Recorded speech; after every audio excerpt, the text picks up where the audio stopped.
Assalamu alaikum, ladies and gentlemen. Welcome to the Ambassador's Lounge. You must be reading about the situation in Eastern Punjab or the Indian Punjab, where the situation is very fluid. Apparently, there is a rise in Sikh insurgency, or let's say the Khalistan movement, which was supposedly dead, as claimed by the Indian writers, analysts. It's re-emerging, and the reverberations of this was felt in London, where the Indian flag was removed from the Indian High Commission, and the effort was made to hoist the flag of Khalistan. Similarly, in Australia, there was a referendum in which 60,000, 70,000 Sikhs participated, whether they wanted to have an independent Khalistan or not. And in San Francisco, the Indian consulate was attacked. So all these things are pointing out to the fact that the Khalistan movement is not dead; it is re-emerging, and Indian government is not very happy about it. And to add to their misery or add to their problems is the emergence of Amritpal Singh, hitherto an unknown figure, as a head of the party which is called as Punjab de Waris, or Inheritors of Punjab. To discuss this situation, I have with me my close friend, dear friend Asif Durrani. Ambassador Asif, welcome. Asif, what is happening in Indian Punjab? Imran, before commenting on what current situation in Punjab is, Indian Punjab or Eastern Punjab, let me take you to the memory lane, whereby in the 80s, Indira Gandhi was murdered by her Sikh bodyguards. And then you may have seen the kind of carnage which was perpetrated in 84. India, and almost 17,000 Sikhs were massacred. Absolutely. That is deeply ingrained in the psyche of the Sikhs. I was posted to India from 1990 to 1994. And invariably, the Sikhs I met, they told me that in fact they would not forgive the Indian Brahminical Raj what they perpetrated against the Sikhs in 1984 after the murder of Indira Gandhi. So from that memory lane, now when you see it, so there were also commentaries which in fact boasted that Khalistan movement is dead as far as Punjab is concerned. But they are proven wrong.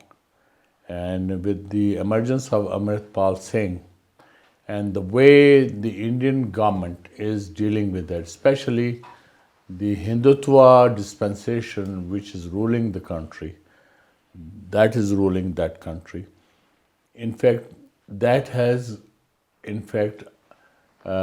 disturbed all the minorities, including Sikhs, which is why that in Punjab you see that since Sikhs are in majority in Punjab, so they are rising up.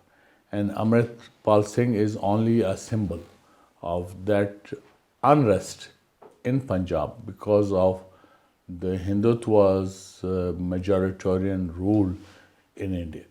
Asif, this is a very interesting point, but we will come to this thing. Before coming to that, you talked about the 1984 Golden Temple and the genocide of the Sikhs, in which about 17,000 Sikhs were killed mercilessly. The ladies were, the women were raped. That was the aftermath, Imran, Yeah. after the killing of Indira Gandhi. Yeah, exactly. On 30th October Exactly. 1984. Now, Asif,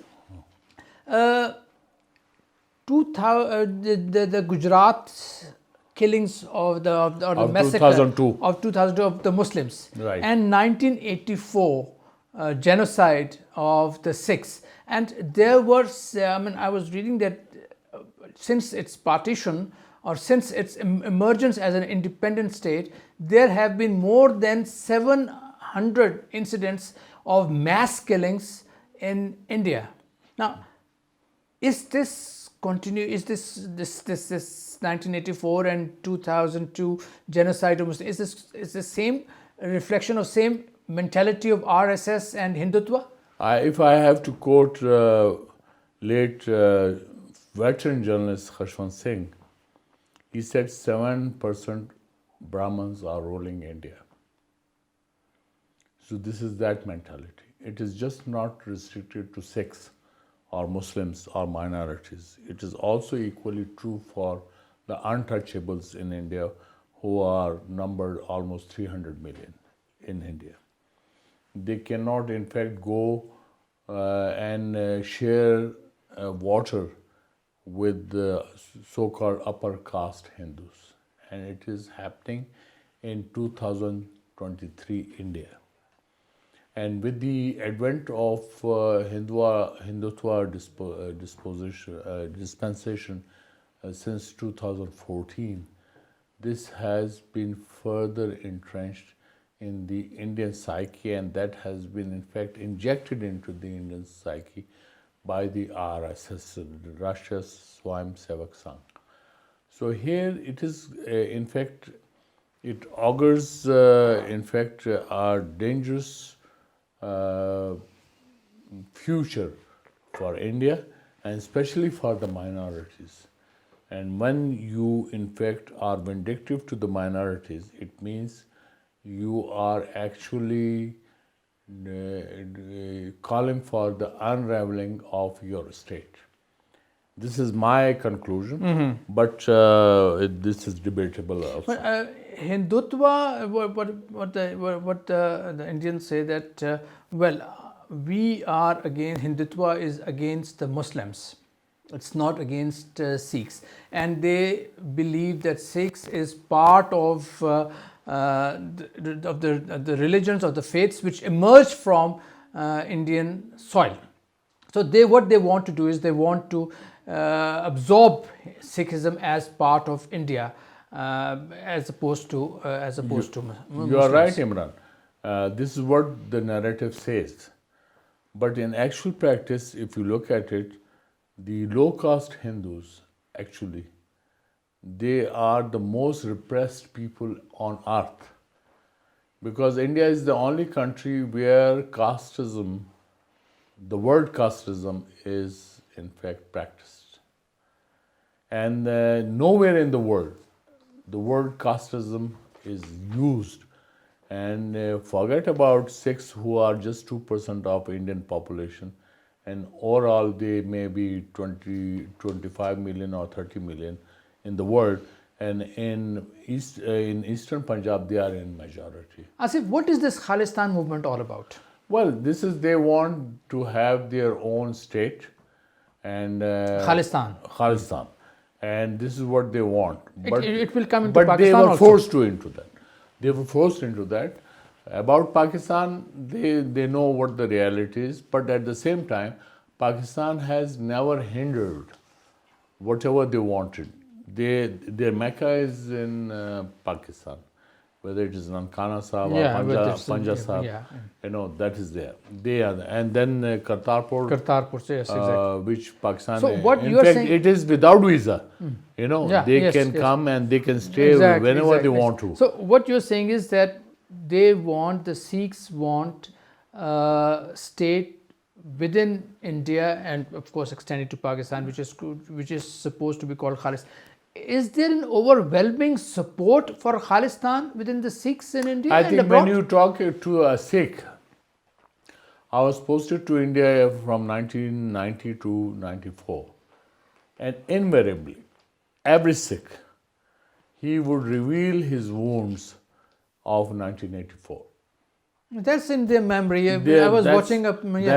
That has got ash in them. And Yes, the yes, Sikhs, yes. They mind can't you, forget about that. I have great admiration about the Sikhs because you will not find a single Sikh begging in the streets of Delhi or elsewhere. They are hardworking people. They have self-respect, and they, in fact, have earned a good name all over the world. Forget about India, and they are the most prosperous community in India when you talk about Sikhs. And then when you talk about Sikhism itself, then no Sikh can go hungry or without clothes because the Gurdwara Yeah, provides Gurdwara them. provides that. So, what I'm trying to say is that Sikhs have been, in fact, contributing to the economy of India or wherever they were Exactly. through their hard work. Sikhs, as we were discussing, Sikhs abroad, particularly in Canada, where their number is the highest than in US, UK, correct. they have, and Australia, of course, they have overwhelmingly supported in favor of Khalistan. Right. Which means that they want a Khalistan state. Now, why? Why do they want a Khalistan state? Aren't they happy within an India which is economically developing, where they are supposedly they should be getting their rights and everything? It's a very good question, but at the same time, very difficult question. The reason being that at the time of partition, Quaid-e-Azam had offered Sardar Tara Singh a way out. And later on, the Sikhs, they regretted for Khalistan. So the details are available in the history books.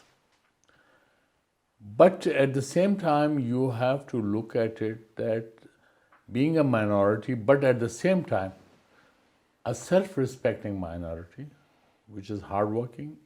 You don't find any beggars among the Sikhs. So they wanted their identity. And their identity has been under threat within the Indian rule. And that's the problem. Everyone's identity, identity of all the minorities, be it Muslims, be it Sikhs, be it Christians, is under threat within India. The present India under Prime Minister Modi. Now, and as if that is India or the Prime Minister, the present BJP, they have been talking about the nationhood, and I think what they are doing is negation of the very concept of the nationhood. You are right. In fact, it's a beautiful question, very important question. But this is what India is all about. Because the present India. India. It has not come about overnight. Because Savarkar, way back in 1925, he sowed the seeds of this hatred. Yes. And this is what now India will have to face in future. And that's why you see here and there the problem which crops up. And after the election of Mr. Narendra Modi in 2014,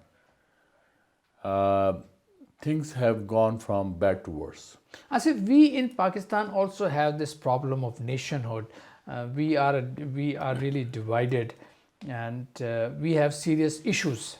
How is it different from what is happening in India? Imran, since we are focusing on this Sikh unrest in Indian Punjab, it is actually India's overall psyche is, including RSS's, to assimilate all minorities into Hindutva regime, into Hindutva narrative.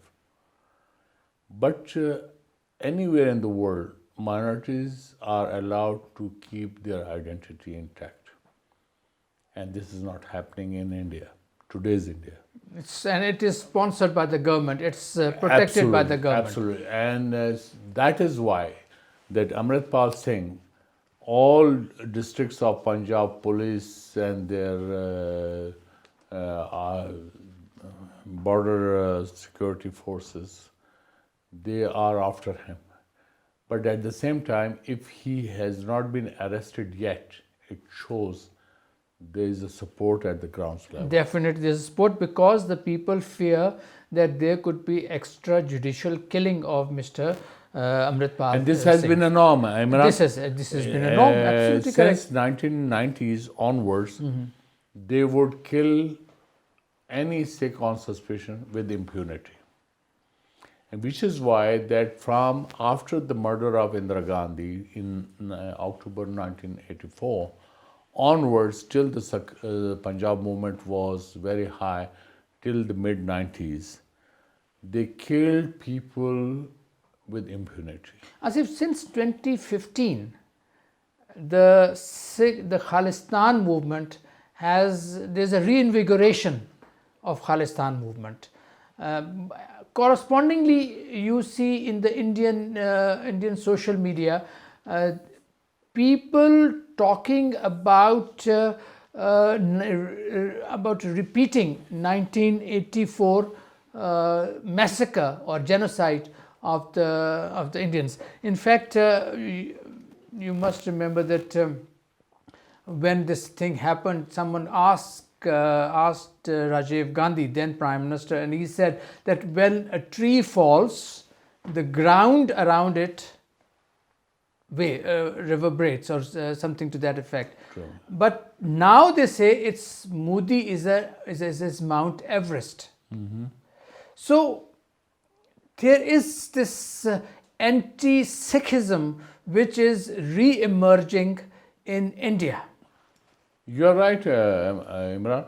It is just not Sikhs, all minorities.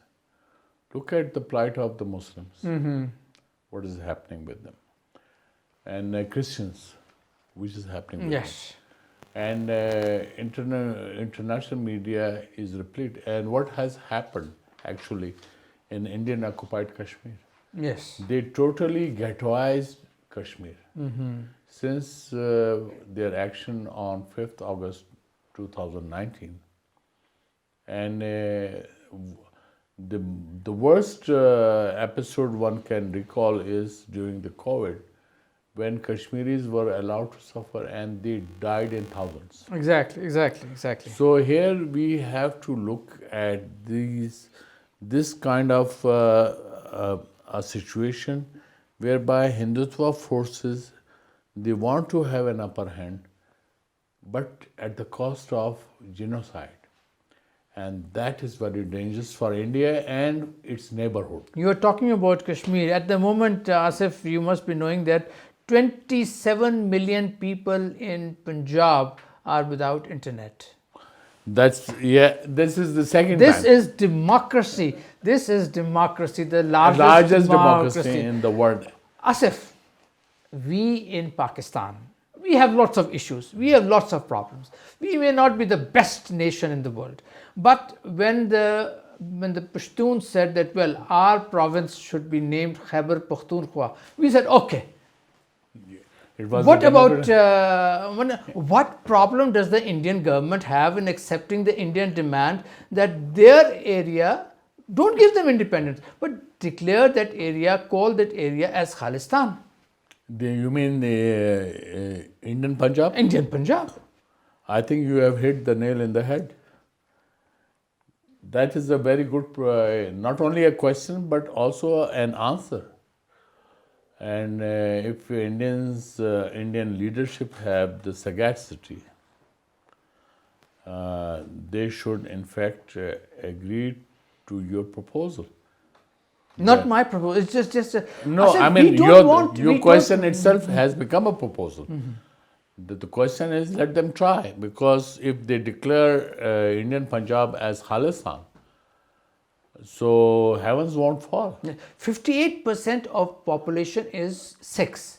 So why not call that area Khalistan? You can. I fully agree. I fully subscribe to that.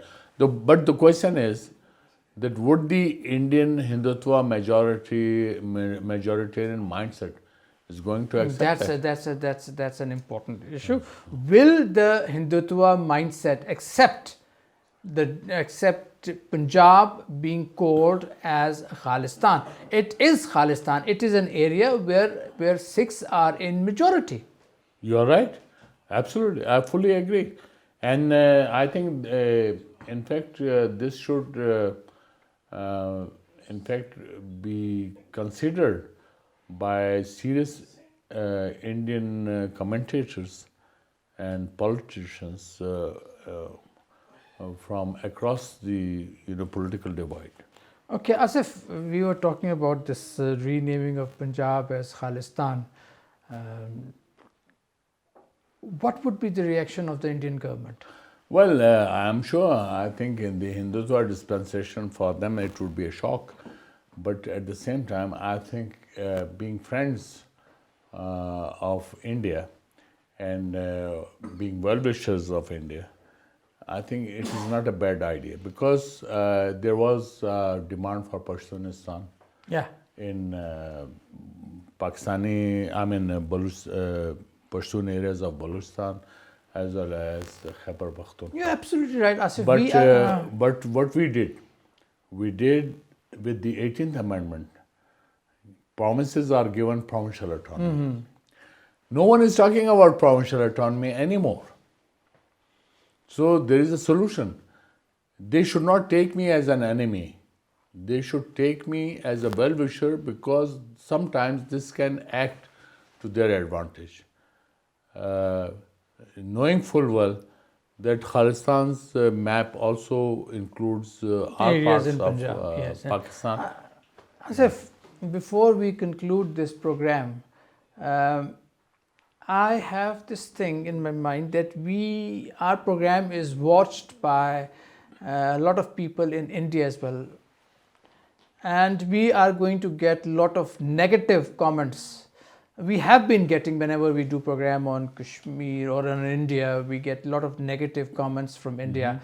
You see, we as a group are ready to engage with these Indian analysts or whoever they are on these issues in a very dignified manner. But we are going to, I believe what we are just discussed, we are going to get very negative comments from our Indian friends. Correct. You're right. But at the same time, we should not stop saying what we think is correct. And since we have been through this situation in the past and we have overcome that situation, I think this can serve as a lesson for the Indians as well. Thank you very much, Asif. Ladies and gentlemen, that's all from the Master's Lounge today.